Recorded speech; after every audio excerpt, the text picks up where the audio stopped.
I'm going to do a little experiment here.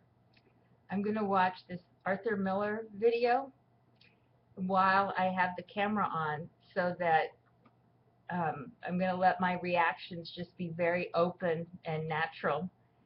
And then I want to watch them together to see. I have a suspicion about this. I have a very, very strong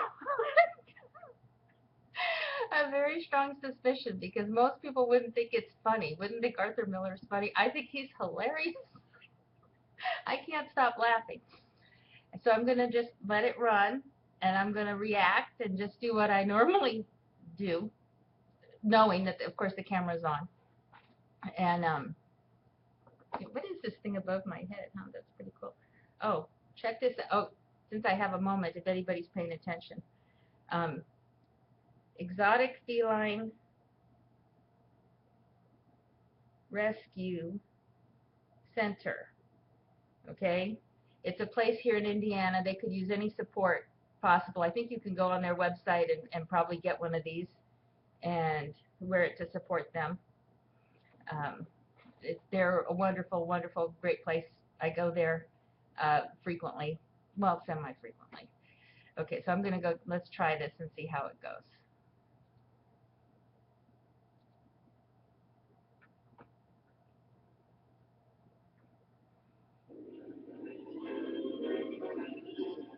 For Miller himself, success meant that Hollywood came calling. To most writers and performers, it had an irresistible lure, rubbing shoulders with the rich and famous, the Hollywood aristocracy. There was a party each evening. The company would sit around after dinner or wander out to the pool for more intimate conversation. In this room full of actresses and wives of substantial men, all striving to dress and behave with emphatically ladylike reserve, Marilyn Monroe seemed almost ludicrously provocative. A strange bird in the evening. The eye sought in vain to find the least fault in the architecture of her form as she danced. It was a perfection that aroused a wish to defend it. There was nothing perfect about her. Though She I was like the suspected at most the same imperfect. time how tough she must have been to have survived here for so long.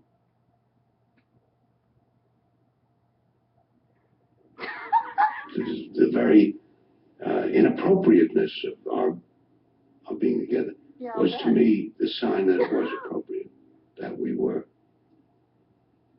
two parts, however remote, of this society, of this life. One was sensuous and life-loving, it seemed. You can tell that they're in love While in the with center each of it, other. there was It's so a obvious. darkness and a tragedy that I didn't know the Look at him. dimensions of at that Look time. what he's doing.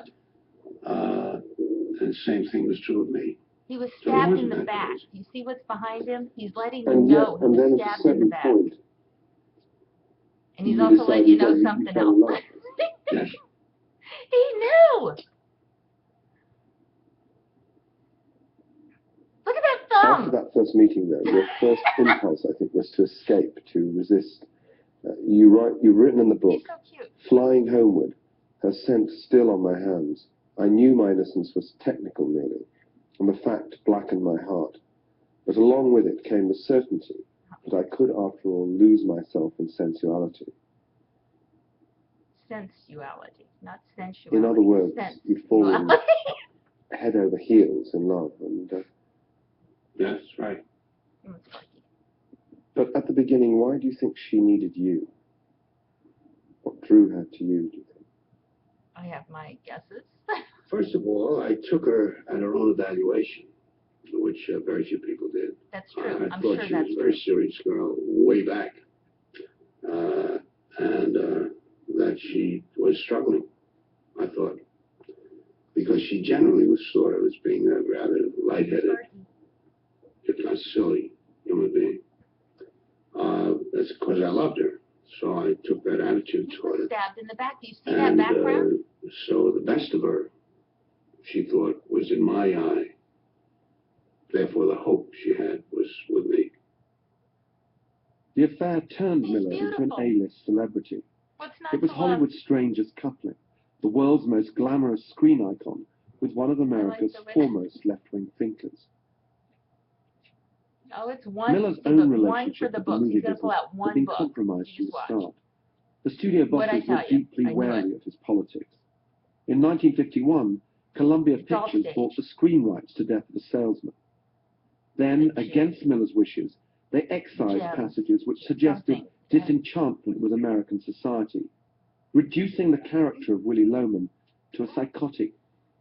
Had he Look at the background. refused to name names, he Cutthroat. would no longer make a film in Hollywood.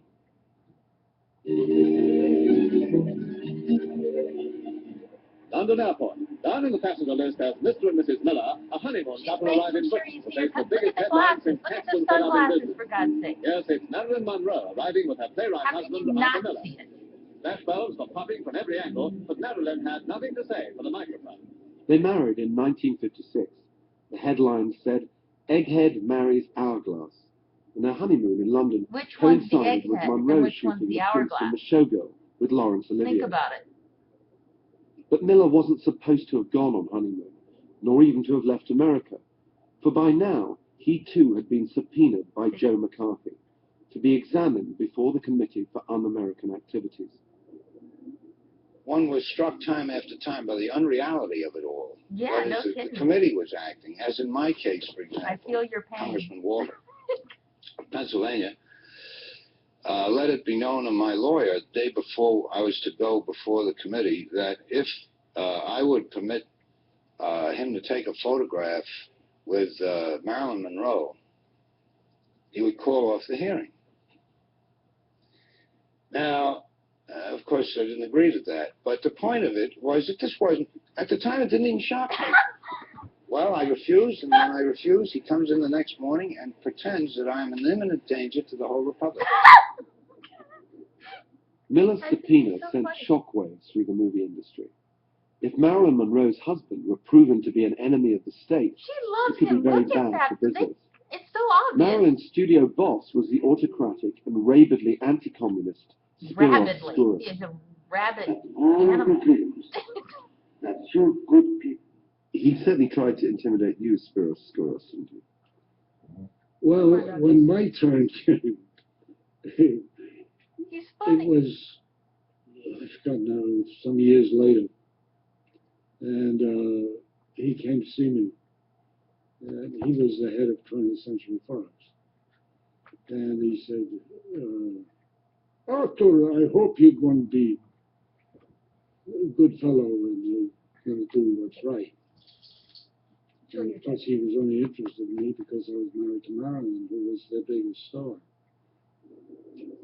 When Miller finally appeared before the committee himself, he admitted to his own past left-wing activities, but he refused to provide a list of colleagues who might also have been involved. He wouldn't name names. I met him again after I refused to testify. He said, And he's wearing gray. "You know, Socrates, these guys, They're idiots. there was no principle involved ever anywhere that I could detect. It was simply that they were getting very bad pressure from The a principal powerful thing. group in the government. I saw that today. I Publicity get was it. dreadful, Thank you. and they Mr. wanted to get out from under it. Mr. Miller, you were sentenced today. Well, it seems to me a rather light sentence. How do you feel about it? Well, it is a light sentence, but I don't happen to be guilty, so I'm going to appeal it. Mr. Miller, you were charged with contempt because you wouldn't talk about your friend. How do you feel about it now? I feel the same as I ever did, which is that I don't believe that a man has to become an informer in order to practice his profession freely in the United States. Marilyn Monroe Look is at by her. now the biggest female star in the world.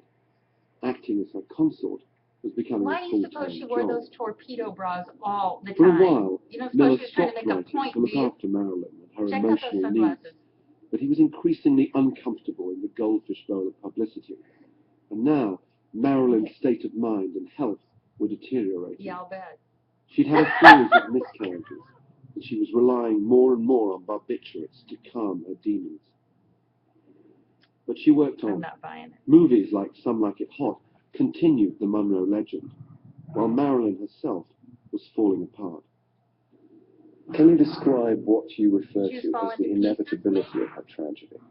Why did she have to struggle, do you think, in the way that she did? basically her struggle was a psychological struggle against abandonment, against abuse. In our terms today, she would have been thought of as an abused child. Yeah, I'm sure.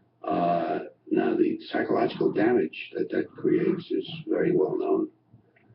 And she struggled in a lifetime and lost against that damage. That's fundamentally what it was. Her He mother tried so hard to find condemned her. grief. Her mother was mentally ill and tried to destroy her at one point. And it was also a question of a surrounding fundamentalist religion, which condemned exactly what she was doing. Fundamentalist? Acting, As being in show funny? business.